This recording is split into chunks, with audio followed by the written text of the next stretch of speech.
Definitivamente nós não podemos nos enganar com falsas promessas, pois a maior promessa para os cristãos é a vida eterna com Jesus. Meu nome é Leonardo Novaes. Este e outros assuntos nós vamos estudar nesta videoaula do canal EBD Impactante. E você é muito bem-vindo para a última aula deste ano, a última aula deste trimestre. Eu quero agradecer a você que esteve conosco durante todo esse ano. Esse foi um ano de muita experiência para mim. Eu aprendi a fazer essas questões de YouTube, de redes sociais, elas são sensacionais, mas elas nos sugam muito tempo, muito esforço, para que a gente consiga fazer o mínimo aceitável para cada um de vocês. E em meu caso específico, eu dei o meu melhor para apresentar a vocês um canal diferente, um canal com subsídios e um canal que ensinasse como cada um de vocês preparar e ministrar uma aula de escola bíblica dominical impactante. E mais uma vez eu agradeço a vocês e faço um pedido. Nós estamos com 976 inscritos. Nós precisamos de mais 24 para chegar aos 1.000. Se você está assistindo esse canal pela primeira vez, ou até já nos assiste, nos segue, mas ainda não fez a sua inscrição, é simples. Faça a sua inscrição e nos ajude a divulgar esse canal. Então vamos para a lição de número 13, preparando o corpo, a alma e o espírito para a eternidade. O texto áureo dessa lição se encontra na carta de Paulo aos Filipenses, capítulo 3, versículo 20, que nos diz: mas a nossa cidade está nos céus, donde também esperamos o Salvador, o Senhor Jesus Cristo. A verdade prática nos diz que na vinda de Jesus, nosso corpo abatido será transformado em um corpo glorioso e, como um ser integral, habitaremos para sempre com Ele no céu. Os objetivos da lição são levar os alunos a compreenderem que a esperança escatológica é fundamental para uma vida de santificação integral, ou seja, corpo, alma e espírito. Segundo, alertar os alunos sobre os desvios das teologias modernas, que enfraquece a santificação e a esperança na volta de Cristo. E terceiro, ensinar que a santificação deve abranger todo o ser, corpo, a alma e o espírito, como preparação contínua para a vinda de Jesus. Se você ainda não assistiu o vídeo que mostra quais são os motivos da existência desses objetivos da lição, eu convido você a assistir clicando aqui no lado direito. Se você clicar, você vai ser direcionado para um vídeo que mostra quais são os motivos pelos quais existem os objetivos da lição. Então, nós vamos para a leitura bíblica em classe, leitura extremamente necessária. Se eu pudesse dizer a vocês que a leitura é obrigatória, eu faria. A minha percepção como professor que já está neste cenário há 25 anos é que a Bíblia Sagrada, a leitura da Bíblia Sagrada é muito mais importante do que qualquer outra coisa que você faça em sala de aula. Existem professores e professoras que contam histórias, é louvável, que dão testemunhos, é louvável, que leem a lição equilibradamente, é louvável, mas esquecem de ler os textos bíblicos ou apenas citam os textos bíblicos. E isso precisa ser melhorado. Então vamos para Tito capítulo 2, versículos 11 a 14, que nos diz: porque a graça de Deus se há manifestado, trazendo salvação a todos os homens, ensinando-vos que, renunciando à impiedade e às concupiscências mundanas, vivamos nesse presente século sóbria, justa e piamente, aguardando a bem-aventurada esperança e o aparecimento da glória do grande Deus e nosso Senhor Jesus Cristo, o qual se deu a si mesmo por nós, para nos remir de toda a iniquidade e purificar para si um povo seu, especial, zeloso de boas obras. A segunda parte, 1 Pedro, capítulo 1, versículos 13 a 16, que nos diz: portanto, cingindo os lombos do vosso entendimento, sede sóbrios e esperai inteiramente na graça que se vos ofereceu na revelação de Jesus Cristo, como filhos obedientes, não vos conformando com as concupiscências que antes havia em vossa ignorância, mas, como é santo aquele que vos chamou, sede vós também santos em toda a vossa maneira de viver, porquanto está escrito: sede santos, porque eu sou santo. Vamos orar? Senhor, essa é a tua palavra. Ela é lâmpada para os nossos pés, ela é luz para o nosso caminho. Sem ela nós não conseguimos chegar até o céu. É a nossa bússola, Senhor, que nos leva, que nos apresenta Jesus, e Jesus é o caminho, a verdade e a vida. Nesta oportunidade, Senhor, que nós sejamos professores, que nós sejamos professoras, que existam professoras e professores que cumpram o ID do Senhor, sendo professores de Bíblia. Eu te agradeço por mais um ano de Escola Bíblica Dominical, te agradeço pelo canal e te peço, abençoa-nos. Abençoa cada um que irá ensinar a tua palavra. No nome de Jesus, amém. Então vamos para a introdução. Eu sempre digo para vocês, e não canso de dizer, o tempo de aula, independentemente se for 50, 60, 80, 1 hora e meia, 80 minutos. O ideal é que 20% deste tempo seja utilizado para a introdução, 60% deste tempo seja utilizado para o desenvolvimento da aula, ou seja, tópico 1, 2 e 3, e os últimos 20% do tempo da aula para a conclusão.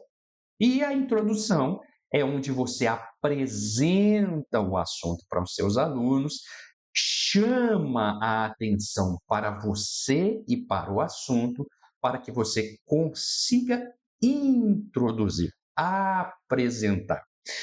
Para o cristão, a vida neste mundo é uma preparação para a vida futura, ou seja, a vida eterna em Cristo Jesus. Eu disse na aula passada, nós ouvimos muito a frase: passar a eternidade com Cristo. Nós vamos passar a eternidade. Ainda que seja uma coisa simples, está errado. Nós não vamos passar. Passar é um verbo que pressupõe um início, um desenvolvimento e uma conclusão. Se é eterno, eternidade não tem fim. Perdão, nós vamos viver a eternidade com Cristo. E o que a gente precisa entender? A morte e a ressurreição de Jesus nos mostrou qual será o destino daqueles que morrerem com Cristo. Porém, para nós vivermos com Cristo, nós precisamos morrer com Ele. E esse é o grande segredo da vida cristã aqui nesta terra, do que nós conhecemos como santificação. Veja o que o apóstolo Paulo escreveu em Gálatas, carta de Paulo aos Gálatas, capítulo 2, versículo 20. Já estou crucificado com Cristo e vivo, não mais eu, mas Cristo vive em mim. E a vida que agora vivo na carne, vivo-a na fé do Filho de Deus, o qual me amou e se entregou a si mesmo por mim. Veja que Paulo está dizendo que a partir do momento que ele se entregou para Cristo, a vida dele passou a ser vivida na presença de Cristo, do próprio Deus. E ele, sabendo disso, escreve essa passagem, deixando claro que a nossa vida precisa ser vivida em Cristo para que nós possamos morrer com Ele, e viver com Ele na eternidade. Veja só o que ele escreve em Romanos capítulo 6, versículos 1 a 14. Que diremos, pois? Permaneceremos no pecado para que a graça seja mais abundante? De modo nenhum. Nós que estamos mortos para o pecado, como viveremos ainda nele? Ou não sabeis que todos quantos foram batizados em Jesus Cristo foram batizados na sua morte? De sorte que fomos sepultados com ele pelo batismo na morte, para que, como Cristo ressuscitou dos mortos pela glória do Pai, assim andemos nós também em novidade de vida. Porque, se fomos plantados juntamente com ele na semelhança da sua morte, também o seremos na da sua ressurreição. Sabendo isto, que o nosso velho homem foi com ele crucificado, para que o corpo do pecado seja desfeito, a fim de que não sirvamos mais ao pecado, porque aquele que está morto está justificado do pecado. Ora, se já morremos com Cristo, cremos que também com ele viveremos, sabendo que, havendo Cristo ressuscitado dos mortos, já não morre a morte, já não morre, a morte não mais terá domínio sobre ele.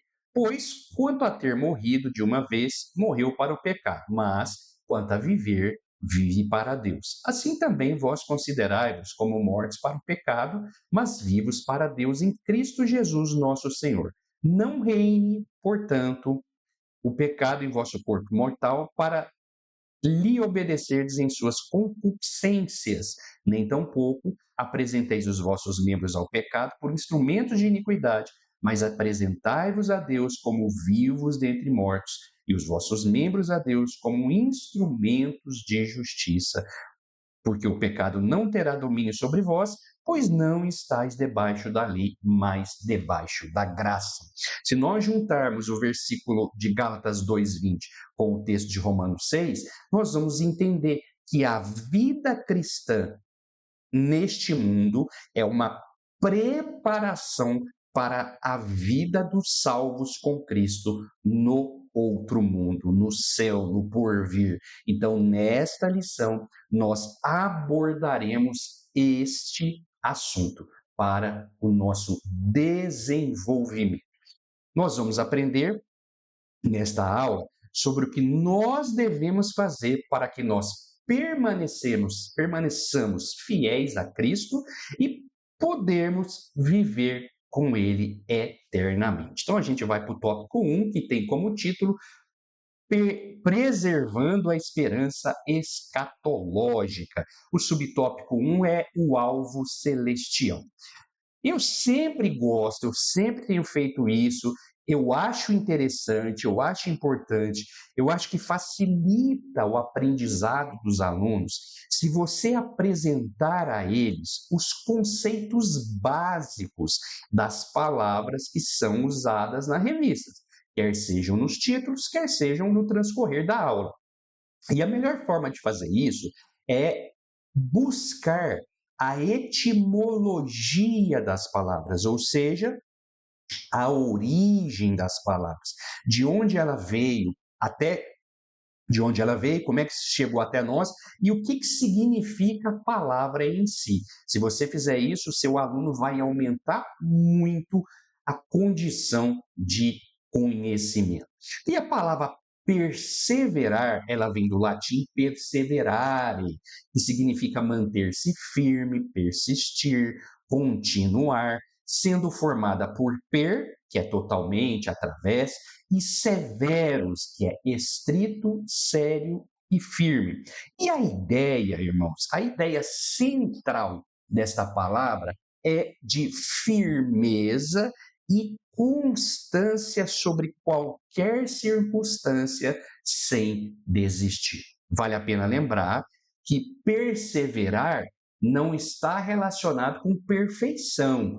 Perseverar é continuar firme, ainda que nós tenhamos momentos de alto e momentos de baixo, a nossa estrutura espiritual e física, ela tem os momentos de alto e baixo, mas nós não desistimos até chegarmos ao alto. Isso é perseverar. E aí a gente também traz o conceito da palavra esperança. A palavra esperança também vem do latim, como a maioria das nossas palavras, a influência da língua do Império Romano chegou até nós, e essa palavra também vem do latim esperantia, que é um derivado do verbo esperare, esperar, ter fé, que por sua vez tem raízes em uma palavra um pouco mais antiga, que tem o sentido de expandir, de ter êxito, de levar adiante, de continuar. Então, se nós juntarmos perseverança com esperança, fica muito interessante falar sobre uma vida que começa, que encontra sentido e encontra um alvo.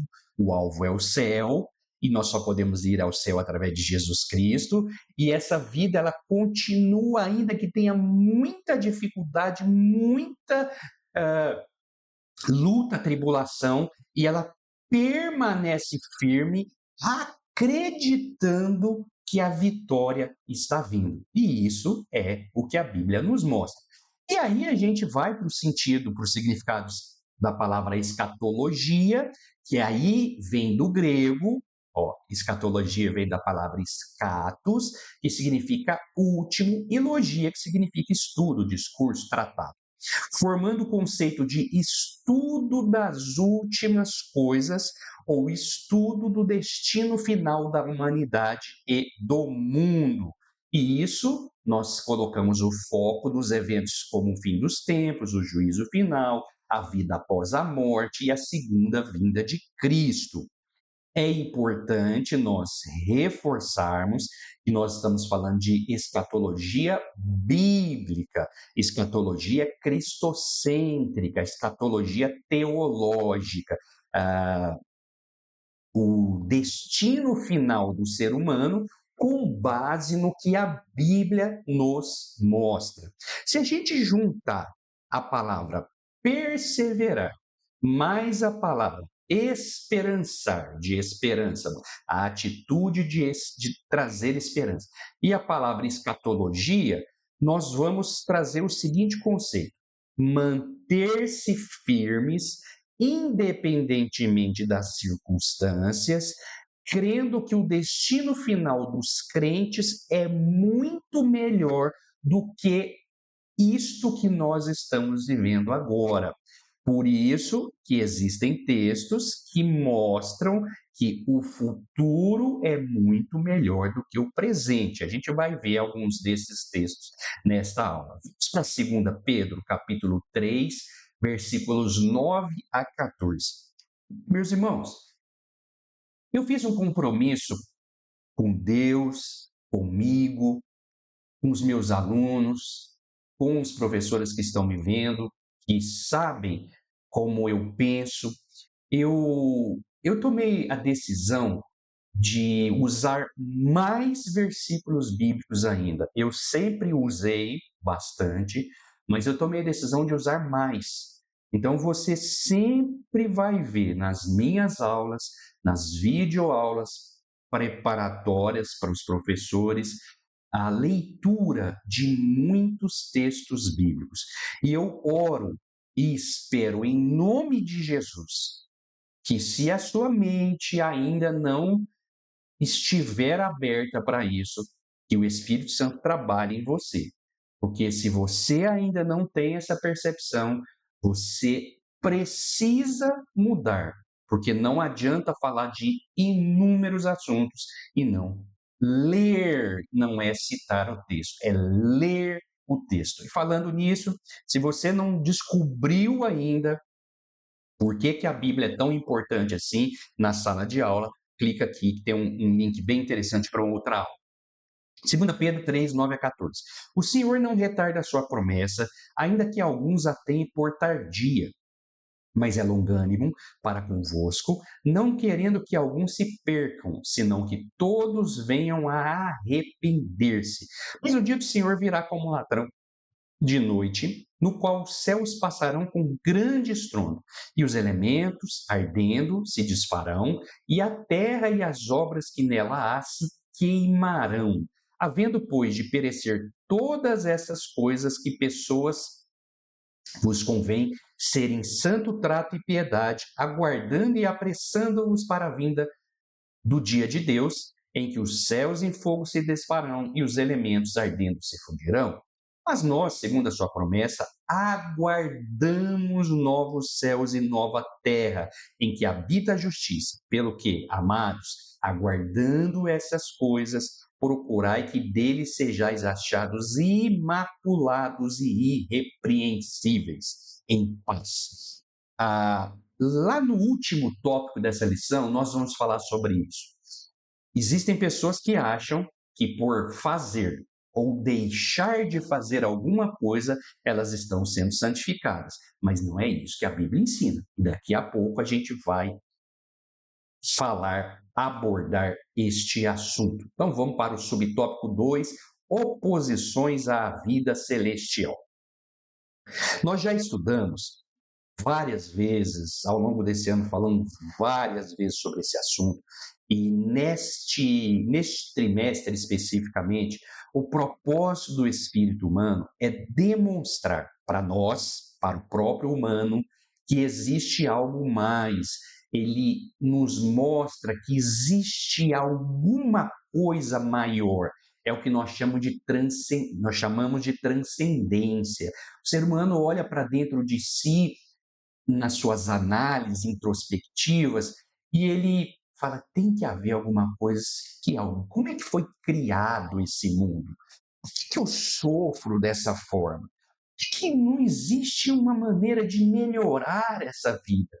Isso é uma capacidade, uma função do espírito humano. E aí o Espírito Santo vai lá e convence de que existe um Deus e de que existe um caminho para chegar a Ele, que é Jesus Cristo. E aí o processo de salvação começa. O que acontece? Por causa do pecado, o pecado original, nós não sabemos onde nós vamos encontrar esse caminho, a verdade e a vida. Porque nós temos uma natureza pecaminosa. O nosso espírito também foi afetado lá no passado com o pecado original. Ele não sabe para onde ir. Por isso que é sensacional o plano da salvação. Por isso, e já expliquei em outras aulas sobre esse texto, mas eu quis voltar hoje, é por isso que Jesus disse que o espírito do ser humano está pronto, mas a carne é fraca. Lá em Mateus 26, 41. Já expliquei na aula passada, a palavra pronto não quer dizer santo, perfeito, salvo, preparado. Ele está disposto, o espírito está disposto a encontrar Deus, a encontrar a transcendência, mas a carne nos impede. Então, além da natureza pecaminosa, além do nosso corpo, da nossa natureza que quer o pecado, nós também temos um poderoso inimigo que trabalha diuturnamente para atrapalhar a nossa peregrinação aos céus. Se nós analisarmos o texto de Mateus 26, nós chegaremos à conclusão que Jesus foi orar porque a situação dele estava crítica.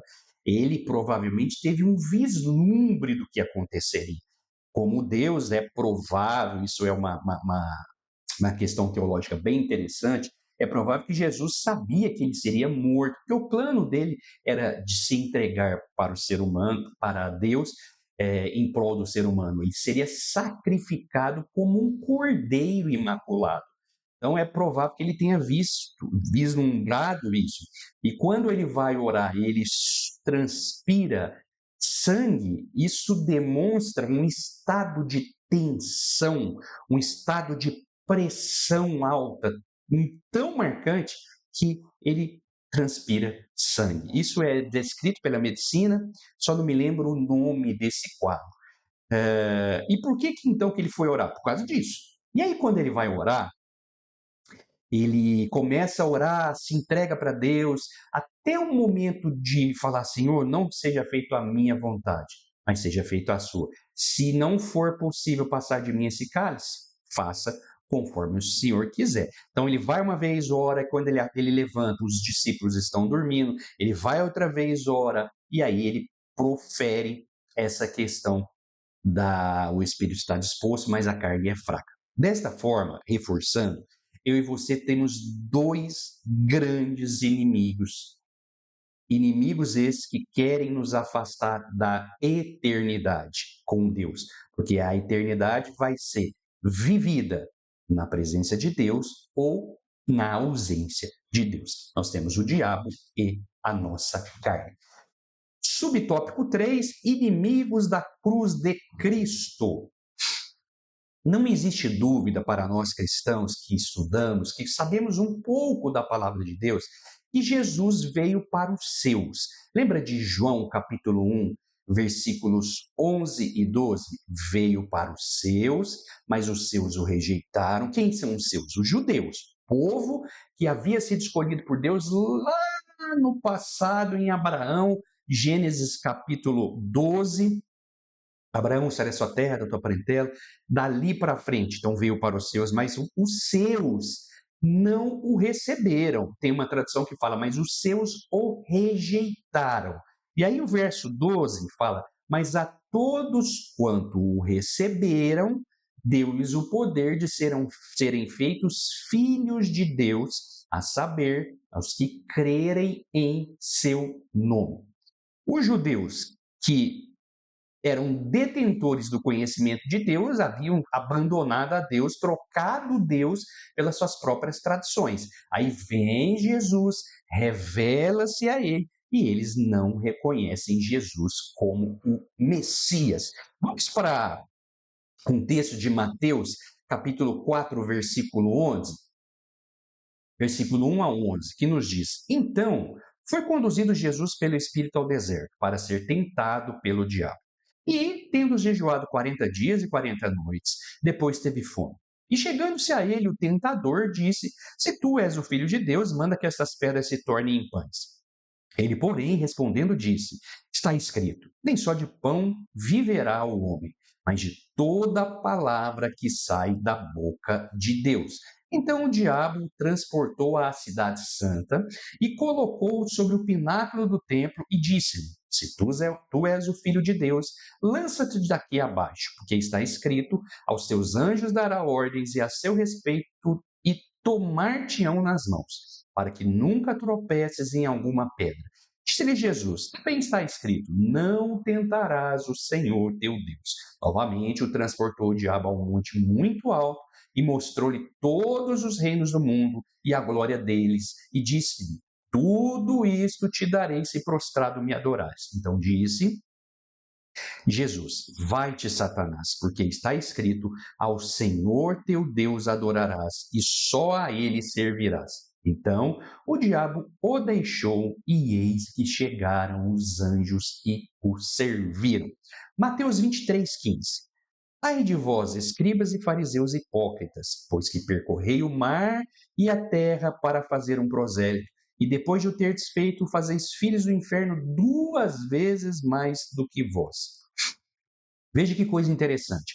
Da mesma forma que os judeus, as religiões afastam o ser humano do verdadeiro Deus, criando caminhos que nunca os levará até o Pai. Por isso, Jesus disse: Eu sou o caminho, a verdade e a vida. Ninguém vem ao Pai. O verbo aí tem um trocadilho, vem ao Pai porque Jesus estava no Pai. Ninguém vem ao Pai a não ser por mim. Olha o que está escrito em Filipenses capítulo 3, versículos 16 a 21. Mas, naquilo a que já chegamos, andemos segundo a mesma regra e sintamos o mesmo. Sede também meus imitadores, irmãos, e tende cuidado segundo o exemplo que tendes em nós, pelo que assim andam. Porque muitos há dos quais muitas vezes vos disse, agora também digo, chorando, que são inimigos da cruz de Cristo. O fim deles é a perdição. O Deus deles é o ventre, e a glória deles é para a confusão deles mesmos, que só pensam nas coisas terrenas.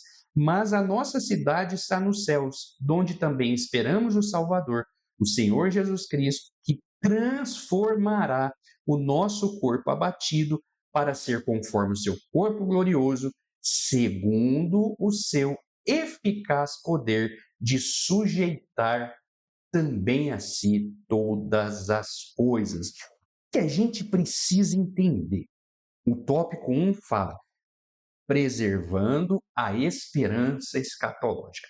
Os nossos alunos precisam entender que, ainda que a vida seja cheia de altos e baixos, a gente precisa ficar firme. Firme como um alvo. Qual é o alvo? O céu. Nós precisamos lembrar continuamente que essa perseverança precisa estar associado à fé. A fé em quem? Em Cristo Jesus, que nos apresentou o caminho que leva até o céu.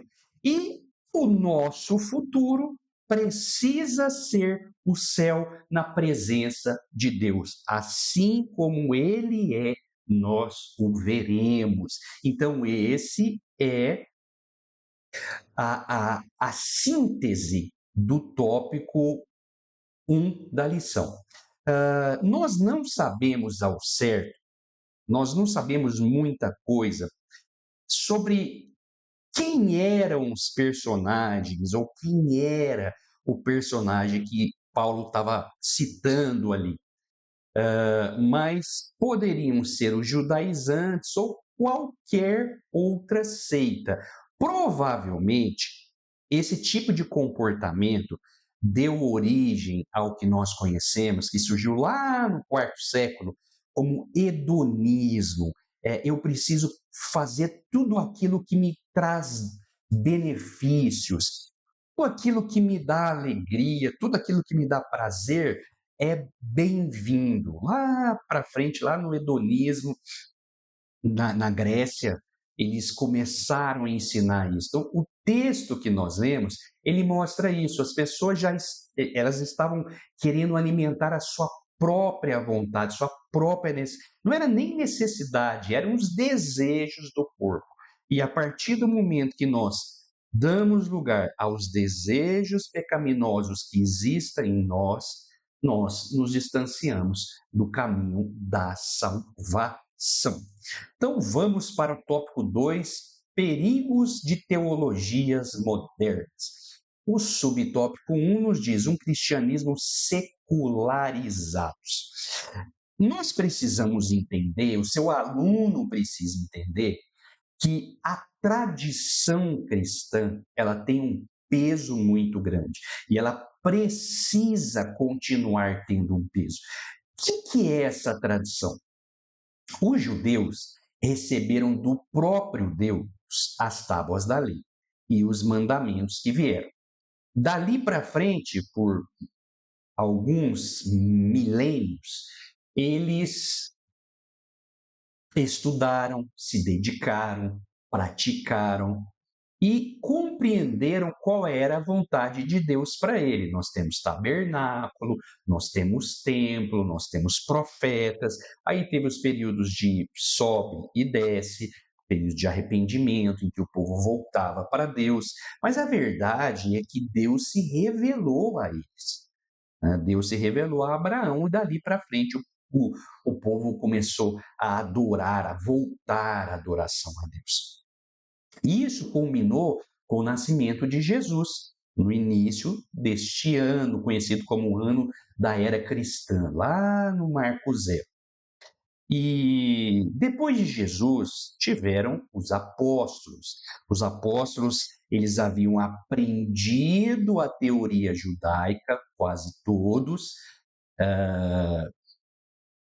e eles aprenderam durante 3 anos e meio do próprio Jesus. Eles fizeram uma faculdade teológica cristocêntrica aprendendo e vivendo, convivendo com Jesus 24 horas por dia.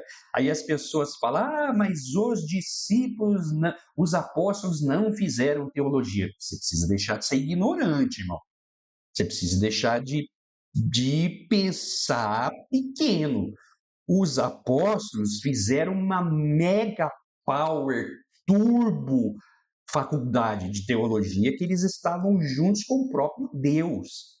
E aí, dali para frente, o conhecimento foi passado de uma geração para outra, assim como acontecia lá com os judeus. Então, depois dos apóstolos, quem foram os disseminadores do conhecimento bíblico?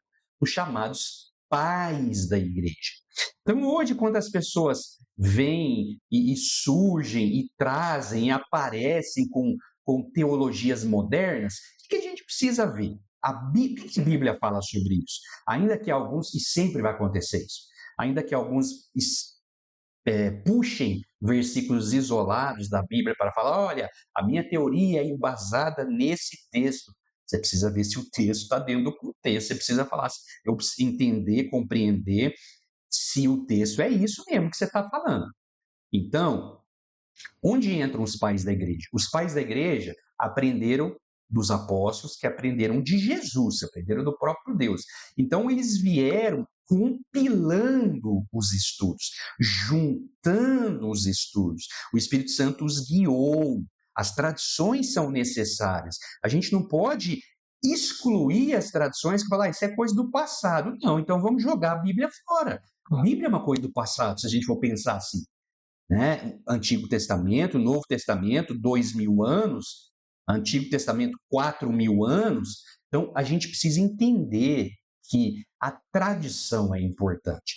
Por isso que eu defendo a tradição assembleiana. Daqui a pouco a gente vai falar sobre tradição e sobre exageros humanos, vamos usar esse termo. Então, é muito importante que nós estudemos o que a Bíblia está falando e vejamos o que os pais da igreja, junto com os apóstolos, escreveram. E aí, procura na internet os pais da igreja, Eusébio de Cesareia. Existem dezenas de pais da igreja que vão poder te orientar e mostrar como é que as questões chegaram até nós. Olha só que interessante. Eu sei que está pequeno, se você tiver no celular, praticamente você não vai conseguir. Mas se você quiser, faça parte do grupo da Escola da EBD Impactante no WhatsApp. Eu vou começar a colocar esta apresentação em PowerPoint lá. Mas o que essa apresentação mostra? Ela mostra, logo aqui do lado esquerdo, a doutrina, a linha espúria, o tipo de situação de ensino que contamina a igreja. O tópico 2 não tem como título Perigos das Teologias Modernas. Quando fala em moderna, as pessoas acham que é de ontem, de anteontem, do ano passado. Não, são seculares. Ao longo dos 2000 anos de cristianismo, surgiram várias dessas teologias. O que vale a pena a gente reforçar? A primeira delas, que é a mais marcante, a gente chama de revelação concorrente. É aquela que mostra algo mais. Não, isso aqui é novo, Deus me revelou. Vocês lembram da passagem? Se alguém trouxer algo acima, além dessa palavra, seja considerado anátema. Então a gente precisa entender que nem todas as coisas mostradas ou reveladas são provenientes de Deus. Quando alguma doutrina traz algo extra, ela se torna herege. A teologia, o ensino que mostra que Jesus não é suficiente, que precisa de algo mais, aí é a base da heresia. Então a gente precisa entender. Muitas dessas teorias dizem que a Bíblia tem erro, que a revelação final é nossa, que a escritura precisa ser avaliada de acordo com o próprio momento e por aí mais. Nós temos também as teorias que mostram, que falam, que ensinam que a autoridade humana é superior à autoridade da Bíblia. Isso é perigosíssimo. Aí vem os erros crassos da Igreja Católica Romana, dizendo que o Papa é a suprema autoridade de Deus na Terra, se igualando em alguns aspectos até o próprio Cristo. Então, isso é muito perigoso. Nós temos também o relativismo moderno e pós-moderno, dizendo que tudo depende da minha opinião, se eu acho que é certo, está certo, se eu acho que é errado, está errado, e aí o mundo vive desgovernado como nós estamos aí, onde seres humanos acham que são animais e por aí vai. Nós temos também o liberalismo teológico, que desconstrói os princípios básicos da Bíblia Sagrada. Nós temos que tomar muito cuidado com isso, por isso que o autor falou sobre a santidade. Nós temos as teorias da prosperidade, dizendo que Jesus era rico, que Deus quer que todo mundo seja bem-sucedido. É verdade que Deus quer que todo mundo seja bem-sucedido, mas isso é uma questão humana. A gente precisa da bênção de Deus, mas a chance de alguém que não estudou ser próspero vai diminuindo. A chance de alguém que não trabalha arduamente ser próspero, ela vai diminuindo. Então, por aí a gente entende. Então, outra coisa, o comentarista, mais uma vez, ele fala de forma equivocada sobre a teologia da missão integral. E aí eu coloquei em letras garrafais para vocês entenderem que nós não podemos confundir a teologia da missão integral com a secularização da teologia. Vejam só, teologia da missão integral é uma perspectiva teológica que entende a missão cristã de forma ampla, abrangendo não apenas a evangelização, mas também o compromisso com a justiça social, a transformação das estruturas injustas, o cuidado com a criação e o bem-estar integral do ser humano. O problema dessa teologia? Nenhum. O problema são as pessoas que pegam partes da teologia, como certo escritor católico, muito conhecido no Brasil, que esquece Jesus para cuidar da vida social e a vida social dos seres humanos. Então, o básico, o princípio, o primordial do evangelho é levar Jesus para as pessoas. As outras coisas vão sendo acrescentadas. Olha o que está escrito em Lucas 17, 26 a 30. E como aconteceu? Perdão.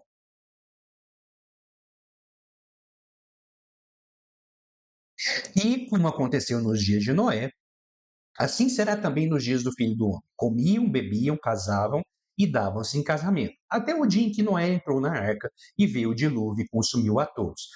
Também da mesma maneira aconteceu nos dias de Ló. Comiam, bebiam, compravam, vendiam, plantavam e edificavam.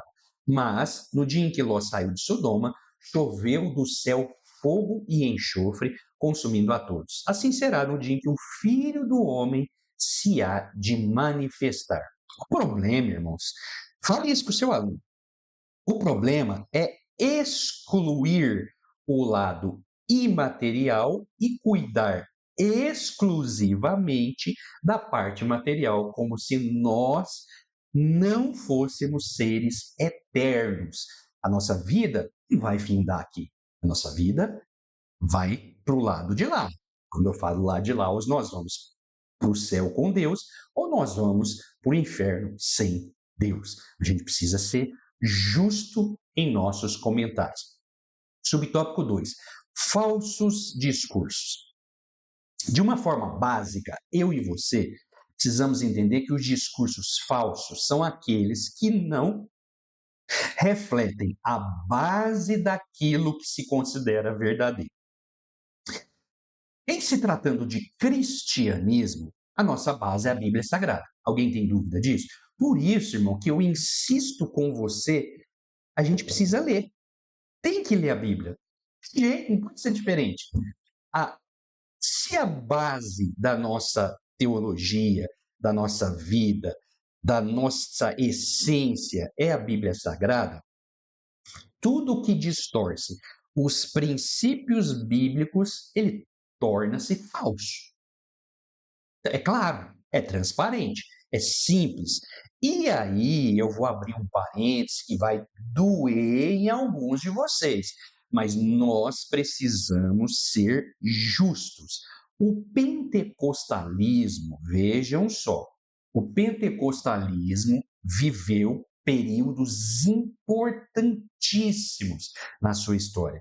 E eles não foram só positivos, existiram também os processos, os comportamentos extremamente negativos. Por quê? Porque os próprios pentecostais trouxeram ensinos extrabíblicos com o pressuposto de guardar a tradição, porém o prejuízo foi muito maior do que os benefícios.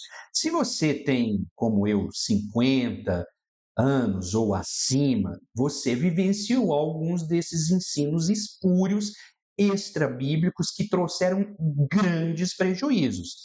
É proibido ver televisão. Hoje a igreja, a Assembleia de Deus, tem canal de televisão. É proibido usar calça jeans. Isso chega a ser ridículo, né? Por falta de conhecimento, associaram o jeans a uma coisa do inferno, a uma coisa que foi criada para... Meu Deus, né? Quando eu vejo isso, eu falo, meu Deus. O que mais? Não podia cortar cabelo, as irmãs, o véu, o cabelo é o véu das irmãs. Irmão, vamos ler Bíblia, vamos estudar Bíblia. E por décadas as irmãs sofreram, porque segundo alguns tinha um anjo que vinha e colhia o cabelo para guardar numa caixinha que seria levada para o céu. Meu irmão, se você fez isso, eu digo a você, peça perdão ao Senhor. Ah, mas Deus me mostrou uma visão. Não foi Deus, meu irmão. Não foi Deus. Foi a sua própria cabeça que te deu isso. Então, o que a gente está falando? Dos exageros relacionados aos usos e os costumes. Por falta de conhecimento e sabedoria, muitos líderes expulsaram pessoas da igreja por causa desses exageros.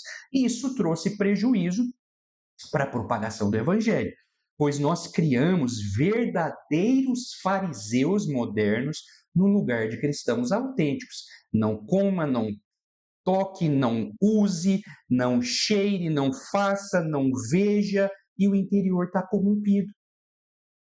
Estranho, né? Condutores cegos. Jesus falou sobre isso para os fariseus, que eram os doutores da lei. Ah, irmãos, mas foi outra época. Não, não é que foi outra época. Foi falta de oração e de leitura da Bíblia. As coisas precisam andar associadas. Então, isso não poderia ter acontecido. Então, vamos continuar. Nós precisamos compreender, os nossos alunos também precisam, que o Evangelho é simples. Simples. E como palavra de Deus, o Evangelho tem o poder de salvar todo aquele que crê em Jesus. Por isso que certos líderes ainda perguntam, por que fazer teologia?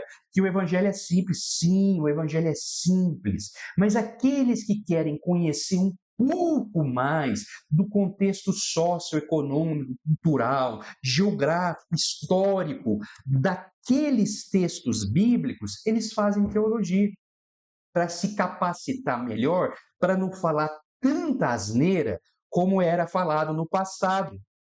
E aí as pessoas que vivem do saudosismo dizem, ah, mas na época em que eu era o início da minha vida cristã, os cultos de doutrina eram feitos com porta fechada. Que vergonha, irmãos.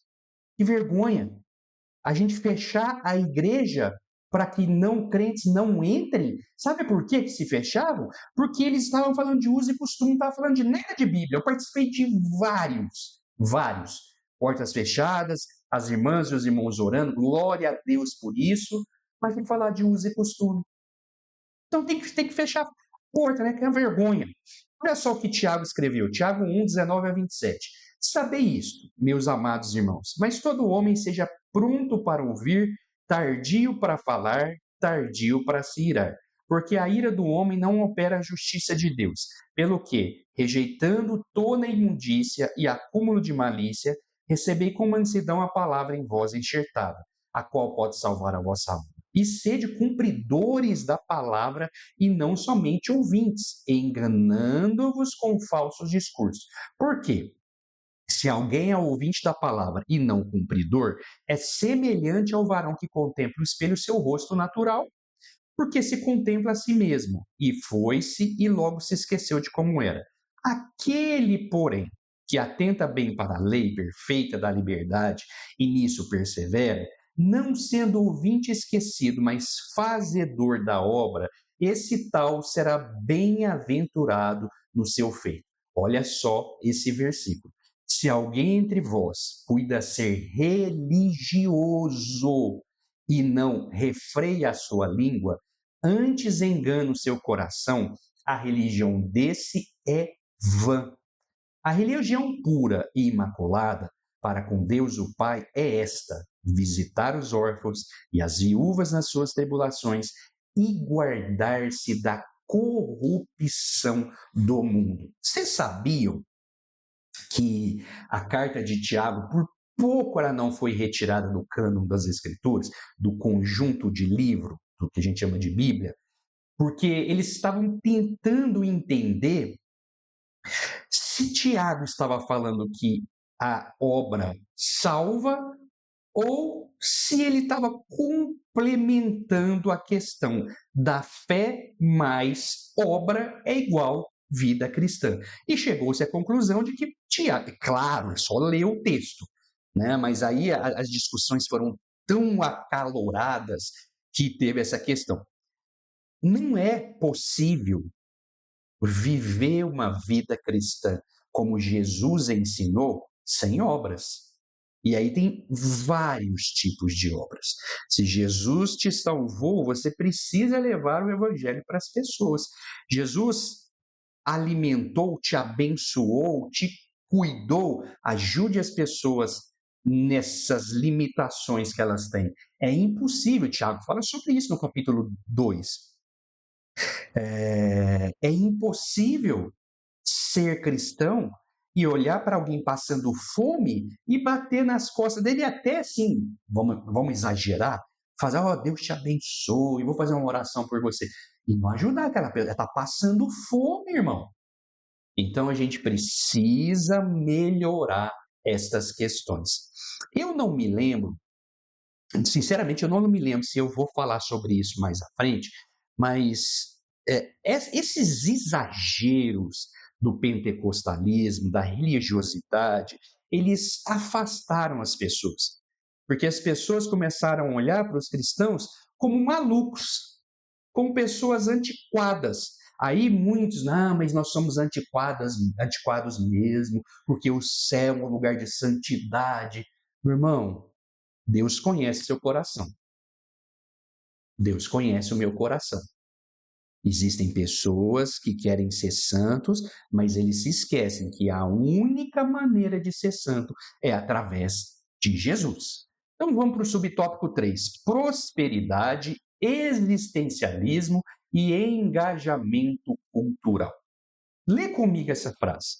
Se você quiser, deixa um comentário sobre o que você acha dessa frase. Essa é uma frase atribuída a um homem chamado Hubertus Meldenius, que nos diz: nas coisas essenciais, a unidade. Nas coisas não essenciais, a liberdade.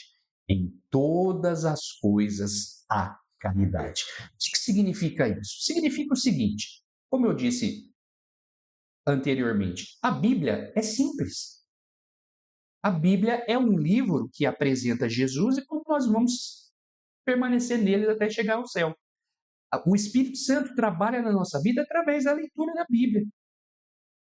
A teologia é algo mais. Então, para que ficar discutindo se o João ou a Maria estão certos? Tem pessoa que briga por causa disso. Expor a opinião, maravilha. Existe um conceito que eu gosto muito, que é o conceito que é da psicologia, da sociologia, é da filosofia, até mesmo da teologia, que fala que nós precisamos entender que cada pessoa pensa de uma forma e age de uma forma. E a gente não pode excluir as pessoas por causa disso. A gente precisa entender e respeitar. E aí eu fico vendo dentro no meio cristão as pessoas brigando, vai para debate ao invés de ouvir a outra parte e colocar o seu ponto de vista, briga no debate, irmão. Nas coisas essenciais, a unidade. Nas coisas não essenciais, a liberdade. Em todas as coisas, a caridade. O que significa isso? Coisas essenciais, só Jesus salva. Só existe dois caminhos para ir: o céu ou o inferno. A Bíblia é a palavra de Deus. Isso são coisas essenciais, elas são inegociáveis. Coisas não essenciais.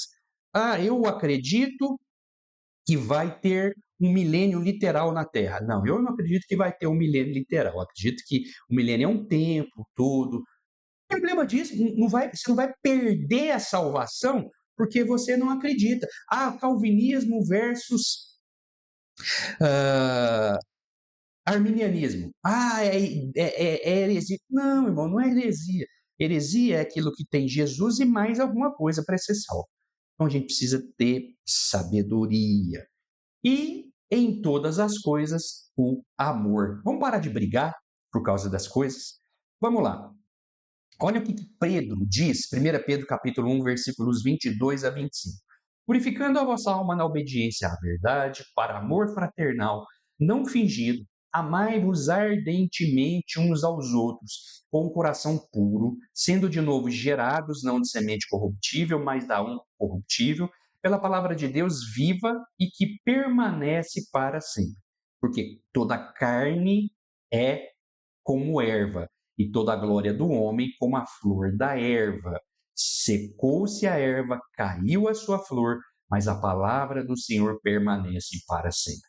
E esta é a palavra que entre vós foi evangelizada. 1 Pedro 1, 22 a 25. Eu acredito piamente que os seres humanos precisam respeitar as diferenças, e os cristãos mais ainda. E nós precisamos nos concentrar naquilo que edifica, naquilo que leva Jesus para as pessoas, com foco na salvação efetuada por Cristo e na praxis cristã. O que é isso? A prática da vida cristã. Como é que eu faço isso? É ler a Bíblia e colocar o que está na Bíblia na sua vida. Irmãos, a Bíblia é clara. A Bíblia é clara. As coisas básicas da Bíblia são claras. É que a gente quer buscar pelo em ovo. A Bíblia fala que nós devemos andar em santidade. Nós já vamos falar sobre isso. Quem é que proporciona a santidade? Eu colocar aquelas vendas igual a do cavalo para eu não olhar para o outro? Não. Se você olha, o seu coração já mostra. Jesus falou isso claramente, que não é simplesmente o olhar, é o desejar. Então não adianta você colocar as vendas e do seu coração falar, nossa, como eu quero. Então, vamos amadurecer. E vamos para o tópico 3, conservando espírito, alma e corpo. Subtópico 1, prontos para o retorno de Cristo. E aí nós vamos concluir o assunto e chegar onde eu queria. Biblicamente, o que santifica os seres humanos? Deixa no comentário. O que santifica os seres humanos? Primeiro, base, Deus, Jesus e Espírito Santo. Sem Deus, sem Jesus, sem Espírito Santo, não tem nenhum tipo de santificação, porque o ser humano, ele está distanciado de Deus. Mas existem pessoas boas? Existem muitas pessoas boas. A mãe ama o filho, o pai ama o filho, nós amamos os nossos irmãos, isso tem um pouco de bondade, mas em se tratando daquilo que é o exemplo de Jesus, não, nós não podemos comparar. Agora, acontece a santificação nos seres humanos. Primeiro, coloca e mostra isso para os seus alunos que não gostam de ler Bíblia. Como a santificação acontece? Primeiro, pela palavra de Deus. Olha o que está escrito em 1 João, 1, 7 a 10. Mas, se andarmos na luz como ele na luz está, temos comunhão uns com os outros e o sangue de Jesus Cristo, seu Filho, nos purifica de todo pecado. Se dissermos que não temos pecado, enganamo-nos a nós mesmos e não há verdade em nós. Se confessarmos os nossos pecados, ele é fiel e justo para nos perdoar os pecados e nos purificar de toda injustiça. Se dissermos que não temos pecado, fazemos-lo mentiroso e a sua palavra não está em vós. O apóstolo Paulo, ele nos exorta, até o comentarista fala sobre isso, ele nos exorta a nos santificarmos em todas as partes que compõem o ser humano, espírito, alma e corpo. E ele fala que nós devemos fazer isso até a vinda de nosso Senhor Jesus Cristo, conservando-nos santos até a vinda de nosso Senhor Jesus Cristo. Então, Salmo 119, 9. Como purificará o jovem o seu caminho? Observando a palavra de Deus. João 17, 17. Santifica-nos na verdade, a tua palavra é a verdade. Então, a palavra de Deus santifica o ser humano. Quando Jesus estava com seus discípulos, ele estava junto deles, a palavra de Jesus estava neles. Eles falam assim: ó, vocês já estão sendo limpos pela palavra que eu vos tenho ensinado. Então, Jesus falando sobre ele, sobre a palavra de Deus, estava santificando aqueles homens. E o que mais? O sangue de Jesus é o que santifica os seres humanos. Vamos fazer em ordem de prioridades. O processo da salvação acontece, a fé, a conversão, a adoção, justificação, regeneração. Dali para frente começa o processo de santificação. E Romanos 5 fala: sendo, pois, justificados pela fé, temos paz com Deus. Se nós estamos em uma condição de justificação perante Deus, é como se Deus olhasse e falasse: você não vai ser condenado, você está justo, passa para esse lado de cá. Quem fez isso por nós? O sangue de Jesus Cristo. Não é o tema da nossa aula, mas só para a gente ter uma noção, nós vamos ler Hebreus capítulo 9, que vai nos dar uma percepção ampliada a respeito disso. Olha só, Hebreus 9, 11 a 15. Mas, vindo Cristo sumo sacerdote dos bens futuros, por um maior e mais perfeito tabernáculo, não feito por mãos, isto é, não desta criação, nem por sangue de bodes e bezerros, mas por seu próprio sangue, entrou uma vez no santuário, havendo efetuado uma eterna redenção. Porque se o sangue dos touros e bodes e a cinza de uma novilha, esparzidas sobre os imundos, os santificam, quanto à purificação da carne, quanto mais o sangue de Cristo, que pelo Espírito eterno se ofereceu a si mesmo imaculado a Deus, purificará a vossa consciência das obras mortas, para servides ao Deus vivo? E por isso é mediador de um novo testamento, para que, intervindo a morte para a remissão das transgressões que havia debaixo do primeiro testamento, os chamados recebam a promessa da herança eterna. Irmãos, além disso, além da Bíblia Sagrada e do sangue de Jesus, o resto é tudo conjectura. Não posso usar isso. Não posso comer isso. Não posso beber isso. Meu irmão, se você está sendo santificado pela palavra de Deus, o próprio Deus que habita em você vai te guiar para o que é bom e saudável para a sua vida. O Espírito Santo mora dentro de nós. E será que ele mora aí por tudo que a gente está vendo de exageros na fé cristã? Vamos para o subtópico 2, uma santificação completa. E aí a gente precisa, já partindo para o final, a gente precisa lembrar dos conceitos básicos do que é o espírito, do que é a alma e do que é o corpo. O que é o corpo? É o invólucro físico. Nessa caixa de carne e ossos, habita a parte imaterial, que é o espírito e a alma. O que é a alma? É a parte imaterial que trabalha no intelecto, na vontade e nas emoções. E o que é o espírito? A parte imaterial que deseja nos aproximar do transcendente, nos aproximar daquilo que é maior. Então, como é que nós podemos santificar essas três partes? Exatamente pelo que nós comentamos no subtópico anterior. Palavra de Deus e sangue de Jesus. O sangue de Jesus foi derramado na cruz do Calvário e ele passa a estar figurativamente sobre a vida de todos os cristãos. É como se Jesus nos banhasse com o sangue dele e nós fôssemos justificados, nós nos tornássemos santos por causa disso, o nosso espírito é encontrado, ele fala, encontrei Deus, agora eu estou no caminho certo, por isso você tem paz, justificados pela fé, temos paz, e aí começa o processo de santificação, o sangue de Jesus está sobre a sua vida, está sobre a sua vida, e eu fico preocupado quando eu vejo as pessoas, o sangue de Jesus tem poder para tudo, todas as coisas, né? São os exageros da falta de conhecimento. Então, vamos partir para a conclusão. Na conclusão, eu sempre falo a vocês que nós vamos resgatar lá do princípio os objetivos da lição, e nessa lição nós estudamos sobre o fato de que a esperança escatológica é fundamental para uma vida de santificação integral, ou seja, santificação do corpo, da alma e do espírito.